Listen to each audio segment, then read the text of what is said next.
do you get them to practice? Is practice the best solution, or? Well, we have special ways of teaching them, and I suppose the main point to make is that they really need to use actual materials, real materials, not pictures of things. Right. So here we use dice patterns quite a lot. I've got a large dice here, and here we've got a conventional dice, but these would be real objects, or you could have pictures of the dice patterns. And so the child learns that 4 is 4, but also 4 can be made of other numbers. 4 can be made of 2 and 2.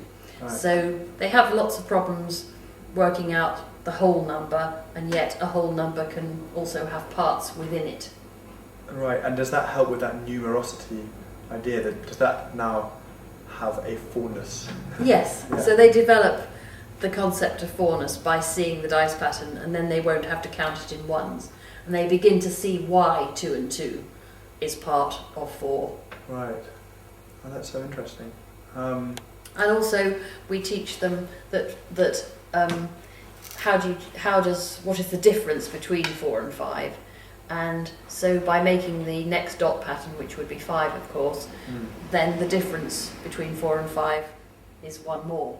Yeah. And that's very visually explicit, and by working with these and making the patterns and remembering them themselves and talking about what they're doing, they begin to develop a toolkit to bring to the maths lesson. Right. This is it really before they get to the maths lesson. Yeah. And is this, would you say, a thing that parents can help up with?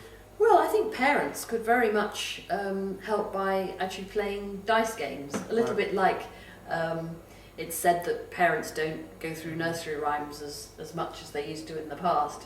In the same way, perhaps in our busy society we don't have time to play games anymore. So even snakes and ladders with throwing a dice.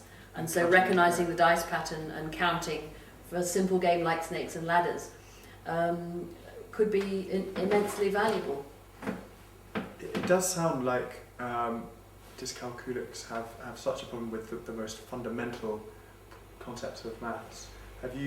What's your experience of dyscalculics a little bit older, say into secondary school and beyond? I mean, surely they must struggle unbelievably if they haven't been taught. Yes, well, hopefully many of them are taught ways of developing a concept of number before secondary school. And certainly here we work with primary school children.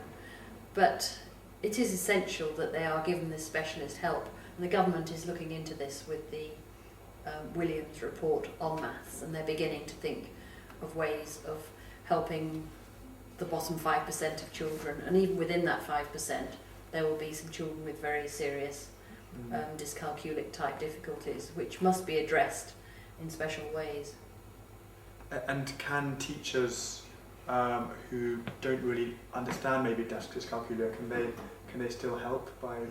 Well, training courses are beginning to happen in some London boroughs, and more people are becoming aware of dyscalculia's existence. So, but we are in the early days of understanding it and spreading the awareness about it. It sounds like a lot of people can't pronounce it yet. One of the I always just say it rhymes with peculiar, but of course dyscalculic children are not peculiar. Of course.